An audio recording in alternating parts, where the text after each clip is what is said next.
Hello artists! Okay, so I just want to go over with you the next steps of your Zentangle project. So by now you should have already divided your paper up into different sections. You could have done that using straight lines. Of course yours are much lighter than this. You could have used different shapes, different cups and bowls and circles.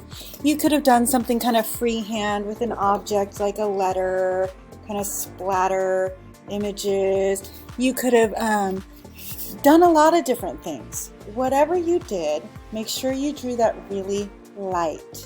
Now, this is a little darker than what you should be drawing, but I'm doing that so you can see it in the video.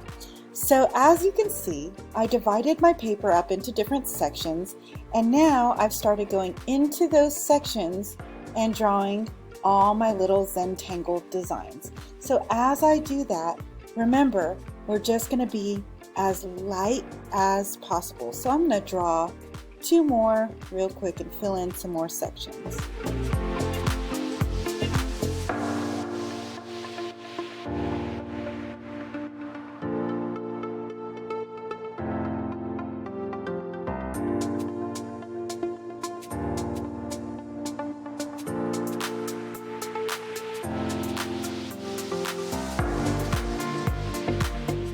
Now that you've filled in a lot of your Zentangles, you're probably going to want to start adding color.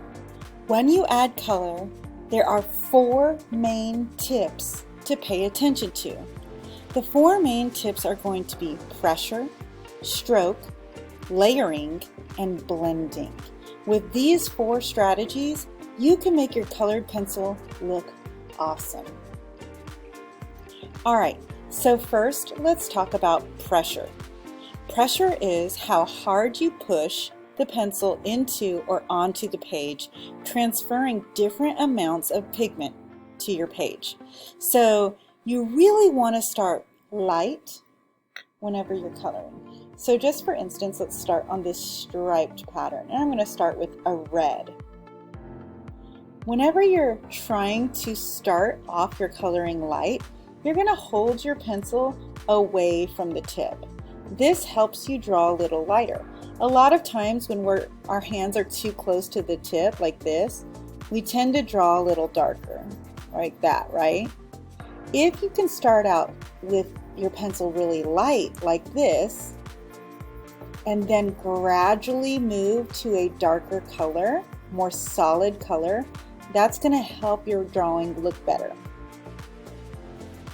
Also, this is a great example of number 2, stroke. So right now I'm using back and forth strokes to fill in this area. Kind of easier since it's a stripe. But you can also use small circles. Now if you look closely, I'm actually using small circles, right? See that? Small circles. That fills in areas really nice as well without leaving pencil marks. So once this focuses, you can see as I continue to gradually go over this color and I slowly add color instead of just trying to draw it all dark at once. If I try and draw it all dark at once, it might not look as even and it might look kind of scratchy. But if I slowly add color and just kind of keep going over it a little bit at a time, then the color looks more even and professional. So I'm slowly adding it with medium pressure. Now let's compare this amount of pressure with light pressure. So this was a medium amount of pressure applied in layers. This is what light pressure looks like. So if I just color this whole section in with light pressure, this is what it will look like. See how my hand is away from the tip of my pencil? That helps me draw very light. Here's what medium pressure looks like when you're applying it immediately. So this was the medium pressure that I did layers of to get that. So see how there's already 3 different variations of color here, depending on how hard you push your pencil. And then if you do hard immediately, it's like this. Sometimes it's harder to control if you do this hard kind of pressure immediately. If you make a mistake, it's also harder to fix. So you can see there's actually 4 different tones here: light, medium, medium layered, dark. So this dark does look really nice, especially whenever you're adding shadow. But to get here, you really want to slowly build up from here, from this medium one, and slowly add more and more pressure until it gets here. This will really help your drawing look next level. You're going to power up your pencil skills. So you can see just by pressure alone, there's 4 different colors here: light, medium, medium layered, dark. Let's go here to the zigzag area next and talk about stroke. So stroke is the direction in which you lay your pencil down. So you can lay your pencil down straight. So here's like if I go straight, I'm doing a medium to light pressure right now, kind of layering that on. So if you can see your pencil strokes, you might want them to all be the same direction so that you make your drawing look more cohesive. Because if you do some in this direction and then you fill in this area and this direction and then this area and this direction, it might look kind of messy. But if you do it all in the same direction, if you did it all like this instead, then it's going to look neater and nicer and more purposeful.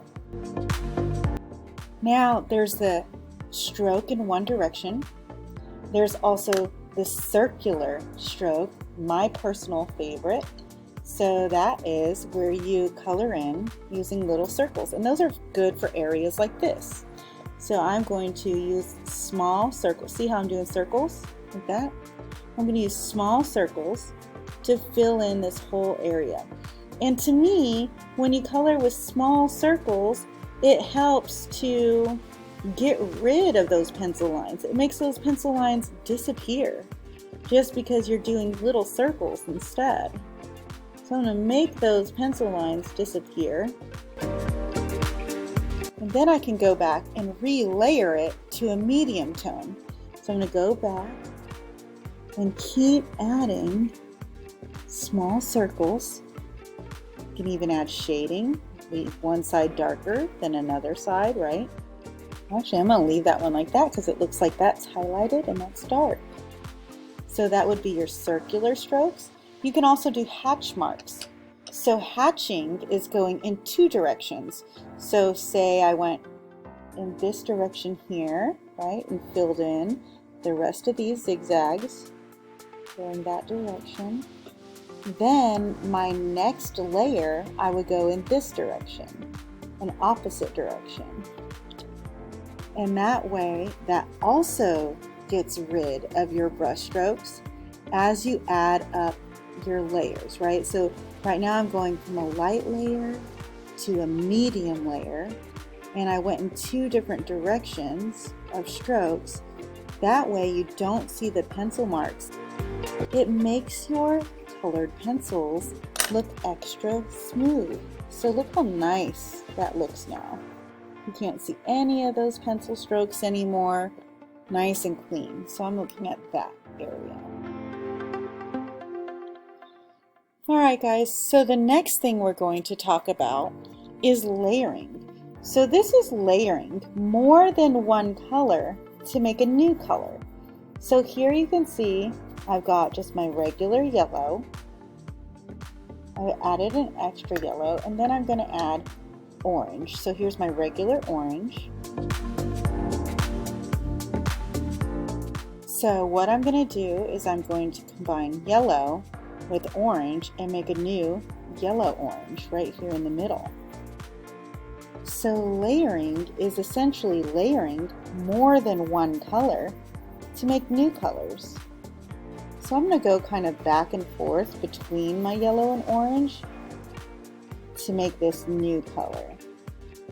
So this color, I'm going to name it yellow orange because that's what it is. And I'm using small circles right now to get those two colors to mix together really well. Now, of course, you want to use colors that are similar, right? You don't want to use opposite colors because they'll just blend and make kind of a yucky color, like maybe a brown. So you want to use colors that are kind of right next to each other on the color wheel. Very similar, like blue and green, or blue and purple, red and orange, or green and yellow. So now you can see we've got a whole new color here. And as I've added the layers with my medium pressure, you can see it's become a little bit more consistent. I'm going to go back and add my layers to my yellow and orange now too, so you can see what they'll all look like when they're done, adding layers of medium pressure.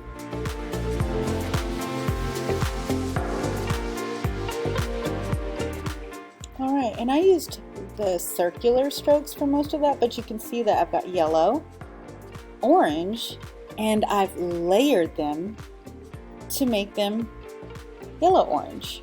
So I've made a new color by using these two colors.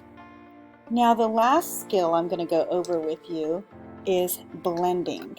So that's slowly moving from one color to another. So we're going to look at this one with purple. And we are going to move back over here into this striped area. So we're going to go from purple slowly to blue. So you're going to add your light color, and I'm going to scoot my hand away from the tip, and it's going to go purple to blue. So I'm going to stay light.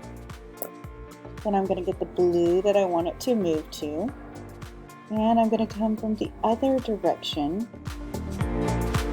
Now I'm going to slowly add layers, and I'm going to press a little harder over here where it's all blue, and I'm doing a medium pressure now, especially where they both mix. I can go a little harder pressure where it's far away from where they're combining. And a little lighter over here as they start mixing and blending. Go back with my purple. And I'm doing a medium pressure and just slowly letting them blend. Once you have a couple medium layers on there before your color gets as dark as it can possibly be, you're going to take the lighter of the two colors and blend.